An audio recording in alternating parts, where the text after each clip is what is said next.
안녕하세요. 오늘은 10월 23일 수요일입니다. 오늘은 예레미야가 3장 40절에서부터 54절까지를 본문으로 큐티 가이드를 시작하겠습니다. 먼저 오늘 이 본문을 통해 제가 묵상한 하나님은 징계의 결정권자이십니다. 50절 말씀을 읽겠습니다.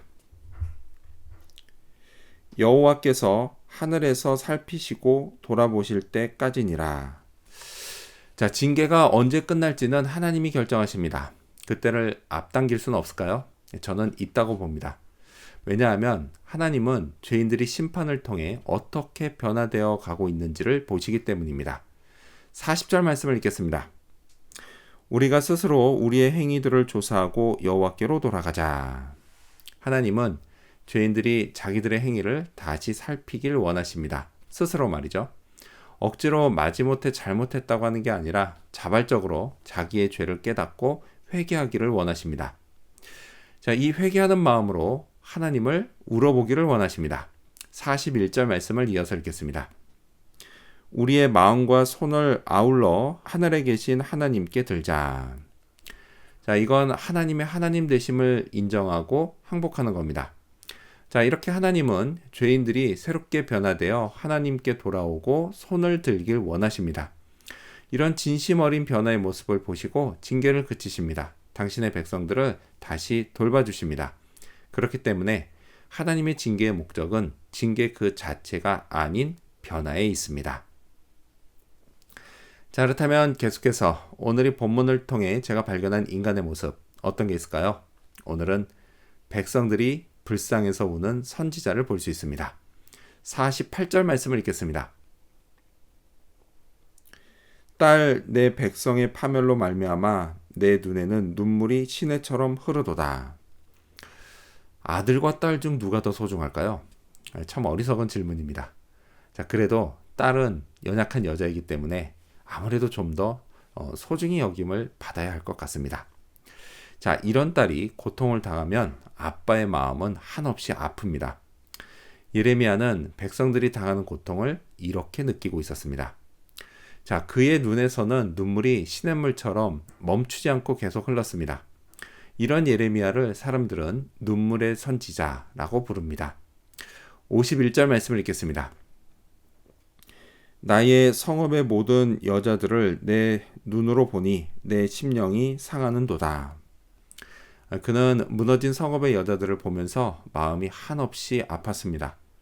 적군에게 점령당하면 그곳의 여자들은 정말 상상하기조차 싫은 수탈을 당합니다. 진짜 너무 불쌍합니다.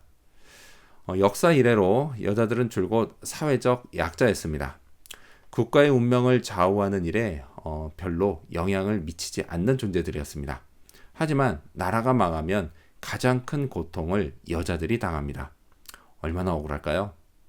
자, 이렇게 멸망한 남유다 백성, 예루살렘의 여자들은 참 불쌍한 사람들이었습니다. 눈물이 나오지 않을 수가 없는 그런 사람들이었습니다. 자, 그렇다면 끝으로 오늘 이 본문을 통해 나에게 주신 교훈이 뭘까요? 그건 막히지 않은 관계 속에 기도하자입니다. 지도자는 참 중요합니다. 공동체의 운명에 중대한 영향을 미치기 때문입니다. 근데 지도자도 인간인지라 항상 바른 길을 갈 수는 없지만 그래도 항상 바른 길을 가려고 애써야 합니다. 그가 내딛는 발걸음 하나하나에 자신뿐 아니라 그를 따르는 공동체 구성원 모두의 안위가 달려 있습니다. 가정에서는 가장이 그렇고 교회에서는 목사가 그렇습니다. 자, 가장이고 목사인 저는 기도해야 합니다. 한편 기도에 관해 오늘 본문이 이런 말씀을 합니다. 44절 말씀을 읽겠습니다. 주께서 구름으로 자신을 가리사 기도가 상달되지 못하게 하시고. 그렇습니다. 내 범죄로 인해 내 기도가 하나님께 상달되지 않을 수 있다는 걸 잊지 말아야겠습니다. 만약 주님이 얼굴을 가리시면 그건 결국 내 죄 때문입니다. 따라서 내 자신을 늘 살펴야겠습니다. 생각과 감정과 말과 행동을 살펴야겠습니다. 하나님과의 관계가 막히지 않기 위해서 말이죠. 자, 그러다 혹시 막힌 게 발견되면 그땐 그리스도의 십자가의 보혈을 의지해야겠습니다. 이를 통해 다시 관계를 회복해야겠습니다. 저는 저와 우리 공동체가 하나님의 축복을 더 경험하면 참 좋겠습니다. 이를 위해서 오늘도 막히지 않은 관계 속에 기도하는 그런 하루가 되어야겠습니다. 기도하겠습니다. 징계의 결정권자이신 하나님, 제 자신 스스로를 잘 살피고 하나님과의 막히지 않은 관계 속에 기도하게 하여 주시옵소서. 오늘도 그런 하루 되기를 바라며 예수님 이름으로 기도합니다. 아멘.